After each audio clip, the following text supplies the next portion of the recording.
that was close. I've got you. I've got it, don't worry. Walking. Seoul isn't trying to kill you. You just don't look where you're going. Same thing, honestly. Their dorm room smelled like fresh paint and somebody else's ambition. 2 narrow beds, a window facing a skyline neither of them had ever expected to wake up under, a folder from admissions sitting on each desk like a small, official promise. Olivia opened hers first. Orientation schedule. Campus map. A welcome letter congratulating her on being one of 40 international scholarship recipients out of 6,000 applicants. She read that line twice. 40 out of 6,000, she said, quiet, like saying it too loud might undo it. Genesis dropped onto her bed without opening her folder at all. I know. I saw the number when they mailed the acceptance. You don't sound excited. I am excited, Genesis stretched, staring at the ceiling. I'm just tired of being the one people are surprised got in. Nobody's surprised. Everybody's surprised, Liv. You worked for 4 years straight to get here. I got here because my dad wrote a check to the right building. She said it lightly, like a joke she'd already made peace with, but her eyes stayed on the ceiling a beat too long. Don't worry about it. I'm used to it. Olivia sat on the edge of her own bed, folder still in her lap. You got in on your own scores. I checked. Don't let anybody make you forget that, including yourself. Genesis turned her head at that, something soft moving under the joke. You checked. Obviously, I checked. You're my best friend. I wasn't about to let you come all the way to Korea and not know you actually earned it. For a second, something passed between them that was real and uncomplicated, the version of their friendship that had survived 7 years without needing an audience. Remember the exam, Genesis said suddenly. Junior year, chem final. Which one? You almost failed 3 of them. The one where you snuck notes into my binder in your handwriting because you knew I could read yours faster than my own. Genesis laughed, and this one was real. I still have that binder. I brought it. It's in my suitcase. You brought a chemistry binder to Seoul. I brought proof that you've been keeping me alive academically since we were 16. Genesis sat up, suddenly serious in the way she rarely let herself be. You know I'd never have made it this far without you. Not really made it. Not just grades made it. You're the reason I believe I'm smart at all. You are smart. I'm smart when you're standing next to me. Genesis said it simply, without self-pity, like a fact she'd made peace with a long time ago. That's not nothing, Liv. That's not small. Some people go their whole lives without anyone who makes them better just by being in the room. Olivia didn't have a response for that kind of honesty. She reached over and squeezed Genesis's hand instead, the same gesture Genesis's own mother used, the same gesture that had made half of Riverside High assume they were sisters years before either of them said it out loud. We made it, Olivia said. Both of us, on our own merits. I need you to actually believe that this time. I'm working on it. There was a knock. A cheerful Ra stuck her head in to remind them orientation mixer started in 20 minutes. And just like that, the moment folded itself away, tucked back under the surface for later. If you've ever had a friend who only believed in themselves through your eyes, you already know how heavy that kind of love can get to carry. Keep that feeling close, because tonight's going to test exactly how much weight it can hold. Tell me where you're watching from, because you're going to want to remember this was the last easy night these two ever had. The mixer was small talk and cheap wine in plastic cups, and Genesis lasted 40 minutes before she was bored enough to suggest something better. There's a club 3 blocks from here. I read about it on the flight. Real one, not a student one. We have orientation at 8 tomorrow. We have orientation at 8 tomorrow whether we go tonight or not, so the only question is whether we experience anything before we start being buried in syllabi for 4 years. Genesis's eyes were already bright with the idea. One night, Liv, please. I flew 14 hours. Let me actually feel like I'm somewhere new. Olivia should have said no. She'd tell herself that later, turning tonight over in her mind like a stone she couldn't put down. But Genesis had that particular look. Hope stacked on top of loneliness, stacked on top of a girl who needed, more than she'd ever admit, for somebody to choose fun with her instead of making her feel guilty for wanting it. 1 hour, Olivia said. Then we come back and I quiz you on the orientation packet. Deal. Genesis was already pulling her toward the door. You're the best sister a girl never had. The line outside the club wrapped around the block, neon spilling gold and red across 300 faces trying to look like they belonged. Olivia's hand was shaking when she pulled out her ID. The bouncer turned it over twice, held it up to the light like it owed him money. This a real scholarship card? Yes. Cause it don't scan. Genesis leaned in, laughing, 3 drinks deep on excitement alone, though she'd only had one. It's real, it's real. She's smarter than both of us combined. Let her in. Not what I asked. Olivia felt it before she understood it. That specific heat that crawls up your neck when a room decides you don't belong in it. 4 hours into Seoul, and she was already being searched like a threat. Step to the side. I haven't done anything. Side. She's with me, Genesis cut in, sharper now, a flash of the version of her that had grown up with staff opening doors before she reached for them. Do you know whose daughter I am? Don't care whose daughter you are. Card doesn't scan, she waits. Genesis's mouth opened to argue again, and then a man in black said something low into his earpiece. 2 words. The bouncer's whole posture changed like a switch had been thrown. You're good, go ahead. Olivia blinked. What? Go ahead, I said. Genesis's mouth was still open, but for a different reason now. Wait, what about me? The bouncer looked at her ID like it had personally offended him. We still gotta check. Check what? I'm standing right here. Ma'am, sighed. Olivia didn't move. I'm not leaving her out here. She's fine, 2 minutes. 2 minutes. Olivia had learned a long time ago that 2 minutes from a stranger with power over you could mean anything. She stood at the threshold, 1 foot in the gold light, 1 foot still loyal to the sidewalk. Watching her best friend get patted down like the money in her family's name meant nothing here at all. Genesis's smile had gone tight at the corners, the specific brightness of someone working hard to look unbothered. If you've ever been waved into a room while the person you love got stopped at the door, you already know that feeling doesn't sit right in your chest. It sits wrong. Tell me in the comments if you've ever felt smaller in a room you fought to get into than you did standing outside it. Genesis finally got waved through, breathless, laughing too hard to cover how rattled she was. See, told you, 2 minutes.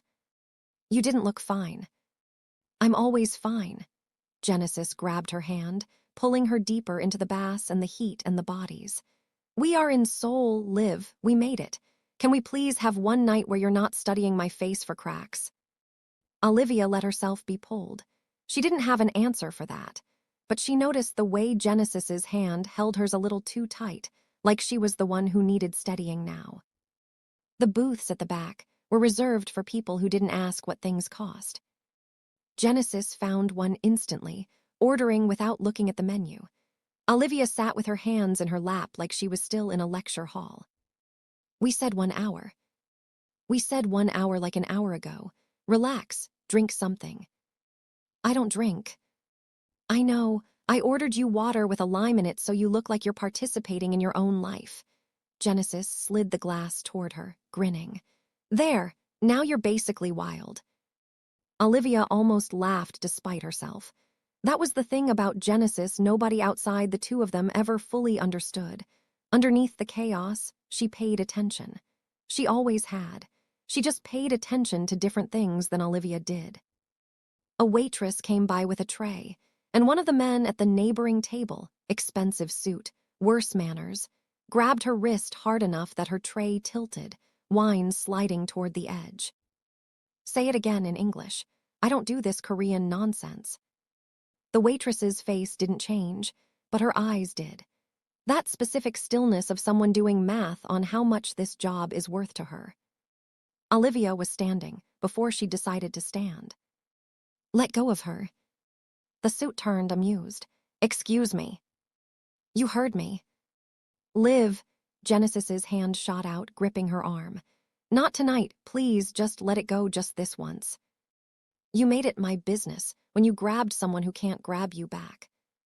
The suit's friends were laughing now, the ugly kind, the kind that's really just a group deciding who gets embarrassed tonight.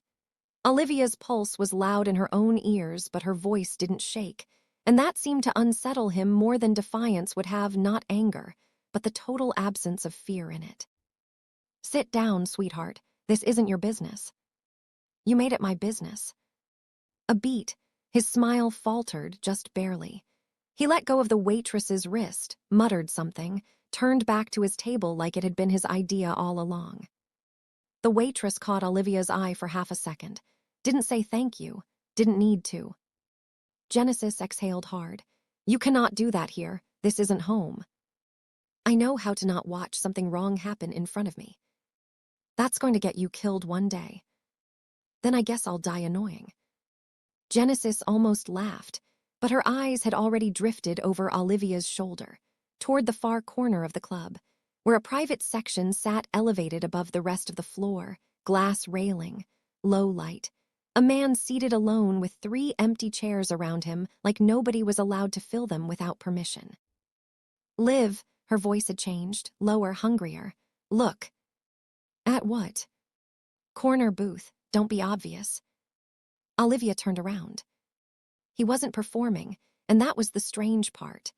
Everyone else in the room was laughing loud, drinking harder, angling their faces for whoever might be watching.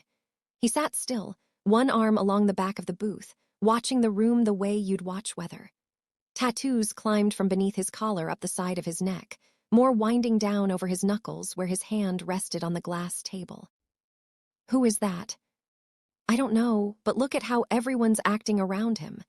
Genesis's whole body had tilted toward him without her seeming to notice. Nobody's going near that section, not even the staff. Maybe that's a sign to not go near it. Or a sign he's somebody worth knowing. Genesis's fingers tapped her glass, a nervous rhythm Olivia recognized from every exam Genesis had ever almost failed. I need to know who that is.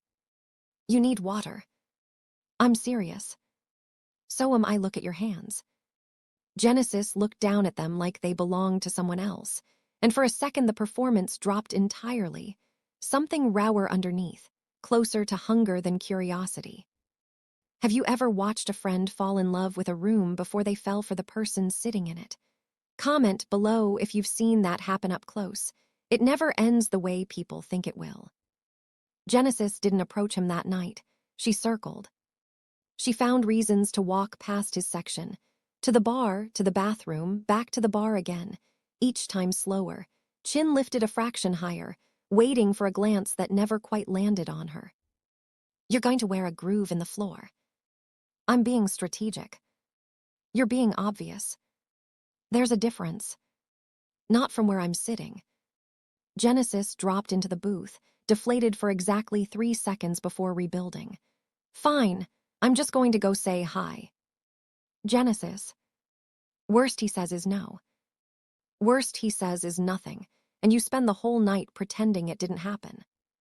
Genesis paused. Something flickered, not doubt, but a memory of every time Olivia had been right about something Genesis didn't want her to be right about. Then she smoothed her dress and walked toward the elevated booth like she'd been invited. Olivia watched from 30 feet away, close enough to see, too far to hear. Genesis said something. Smiled the smile that had worked on every teacher, every doorman, every boy back home who'd ever needed convincing. He didn't smile back. 2 sentences, maybe 3.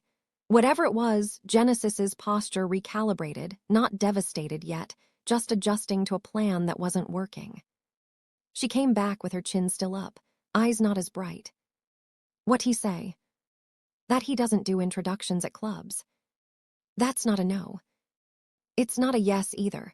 She finished her drink in one motion. Whatever, his loss. Then Olivia felt it, a weight, a specific gravity, the sensation of being looked at by someone who wasn't hiding that he was doing it. She turned her head. He was watching her, not Genesis, her. 4 seconds. Then he looked away like it cost him nothing. Her stomach did something she didn't have a word for yet. Genesis, I think he's looking over here. He's looking at the room, Liv. Everyone looks at the room from up there. He's not looking at the room. Genesis turned fast enough that it wasn't subtle at all. By the time she looked, his gaze was already back on his own table, unreadable.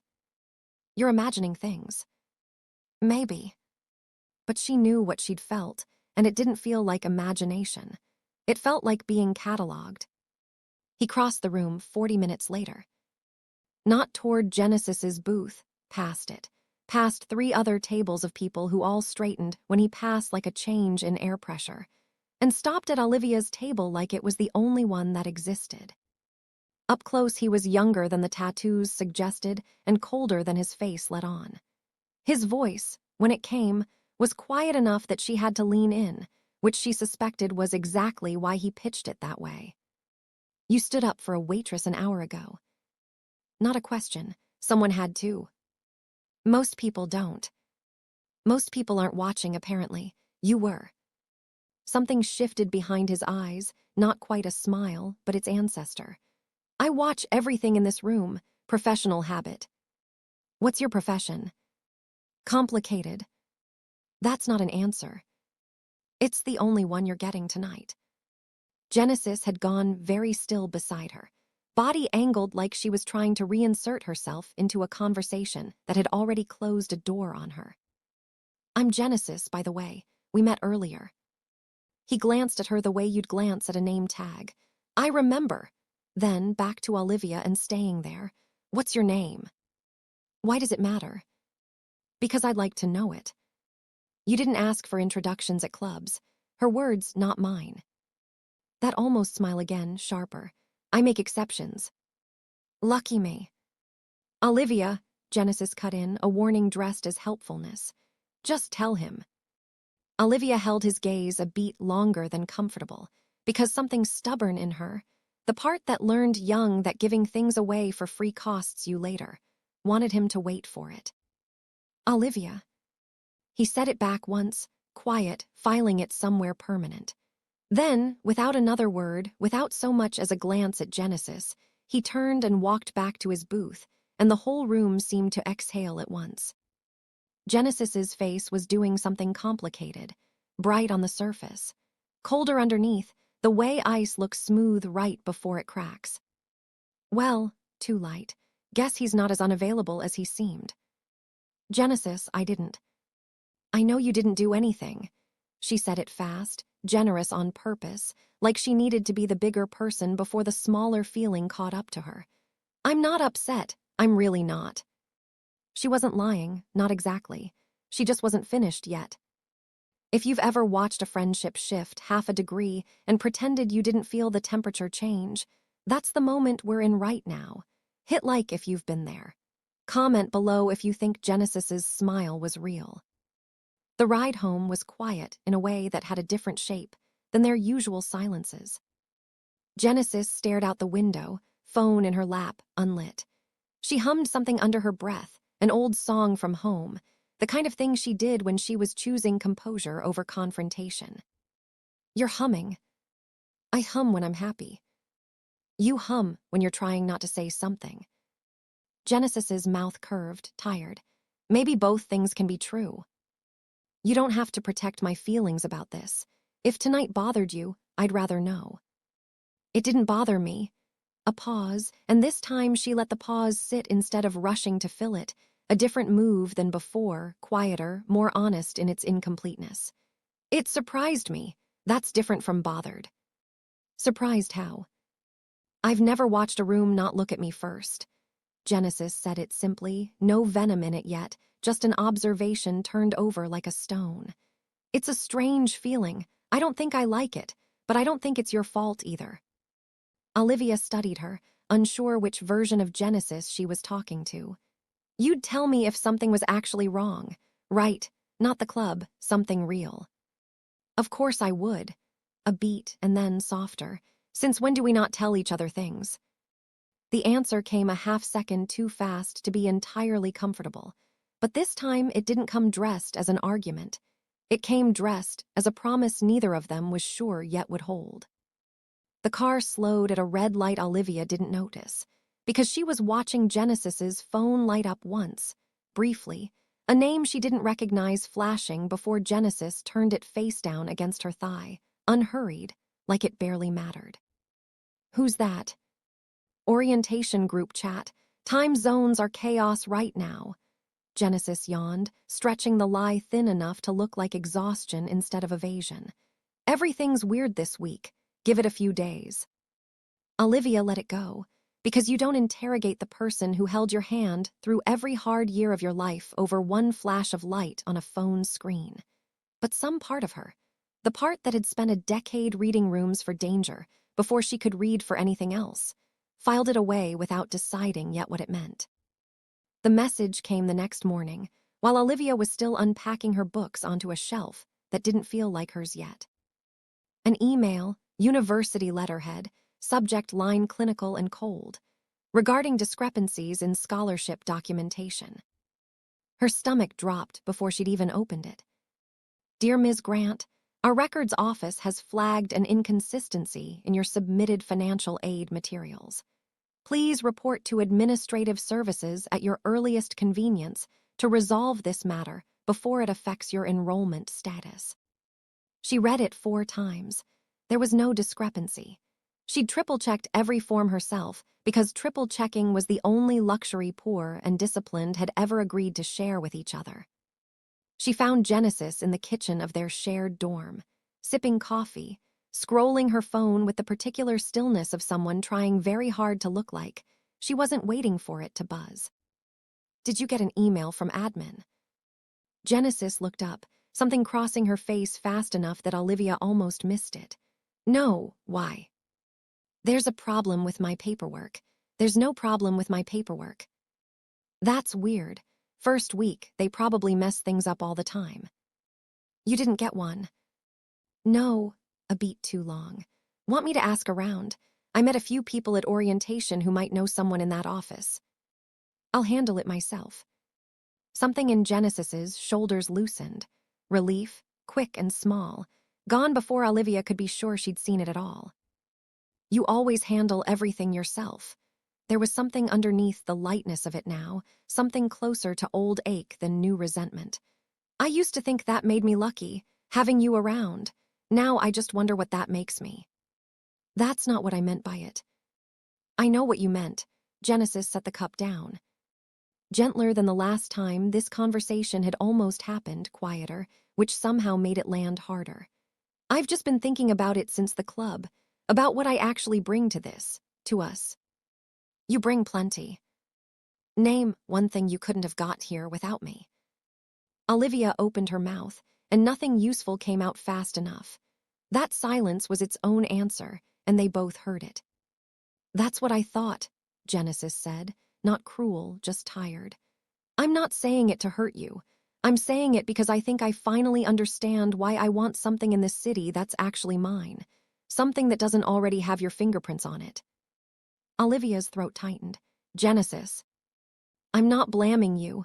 Genesis picked the cup back up, and just like that the mask slid back into place, smoother this time, more practiced. I just needed to say it once. Now I've said it, we're fine. But the word fine didn't sound like an ending. It sounded like the first sentence of an argument that hadn't finished happening yet. Olivia resolved the paperwork issue in 40 minutes flat. A clerical error. The woman at the desk insisted, though her eyes didn't quite meet Olivia's when she said it, and the flag on the file had a timestamp from before Olivia had even landed in Seoul. She didn't mention that detail to Genesis. She wasn't sure yet why she was keeping it to herself, only that some part of her had already started keeping score of things that didn't add up, quietly, the way you count exits in a room you don't fully trust. That evening, in a part of the city Olivia would never see, in a room with no windows and a single lamp throwing long shadows across a desk covered in folders, Jinho sat across from a man who did not sit down when told to. Find out everything about her, family, history, why she's really here. The girl from last night. Olivia Grant. Deliberate, final, like a decision already made. Everything by tomorrow. You've never asked for a file this fast on anyone. Now I'm asking. The subordinate hesitated. There's already a file started. On the other one, the Reeves girl. Jinho looked up slow. Started by who? Above your clearance to ask. The air in the room changed. Not louder, quieter, the kind of quiet that means something just became dangerous. Find out anyway, and pull whoever opened that file into a room with me by the end of the week. Across the city, in a hotel bar with too much marble and not enough light, Genesis sat across from a man Olivia had never seen and would never think to look for, who slid a folder across the table with 2 fingers like it weighed nothing. Genesis opened it. Photographs. Documents. Olivia's name printed neatly at the top of a page dense with details Olivia herself had never shared with anyone outside her own family. Her hand hovered over it, not touching. Why do you need all this on her? She's not part of whatever this is. She is now. His smile didn't reach anywhere close to his eyes. You made sure of that the moment you brought her here. I didn't bring her here for you. Doesn't matter why you brought her. He closed the folder, slid it back toward himself, patient as a man who already knows how a story ends. What matters is she's here, and he's already noticed her, which means our timeline just moved up. Genesis's hands shook around her glass. You said this was about me. You said if I did this, my family's problem would. It still can be. Do your part. And if I don't? The first genuine flicker of interest he'd shown all night. Then your father finds out exactly how deep the debt goes before you ever get the chance to fix it yourself. Your call. Genesis's throat worked around something she didn't say. He stood, buttoning his jacket, unbothered. Get close to him, whatever it takes. And if her being here becomes a complication, he paused at the door, not bothering to turn around, you'll fix that complication yourself. The door closed. Genesis sat alone at the table, the folder gone but the weight of it still sitting somewhere behind her ribs. For the first time since they'd landed in Seoul, the girl who'd promised Olivia's mother she'd protect her daughter didn't look like someone falling in love. She looked like someone who'd already agreed to a price and was only now understanding what it might take from her to pay it. Back at the dorm, Olivia sat cross-legged on her bed with her laptop open, quietly rebuilding a spreadsheet the university's system had somehow lost, and found herself, without quite meaning to, opening a private search window and typing 3 words she couldn't quite explain wanting to know. Tattoos, neck, Seoul. She closed it before anything loaded, told herself it was curiosity, told herself it had nothing to do with the way her stomach had reacted when he said her name back to her like it belonged to him now. She didn't believe herself completely, and that was the most unsettling part. If you think Genesis is a villain, I need you to sit with that a little longer. Because I don't think this is as simple as jealousy, and by the end of this story, I don't think you will either. Tell me honestly in the comments. If the people you loved most were being used as leverage against you, how far would you go before you told them the truth? Subscribe if you want to find out exactly what Genesis agreed to, and who's really pulling the strings behind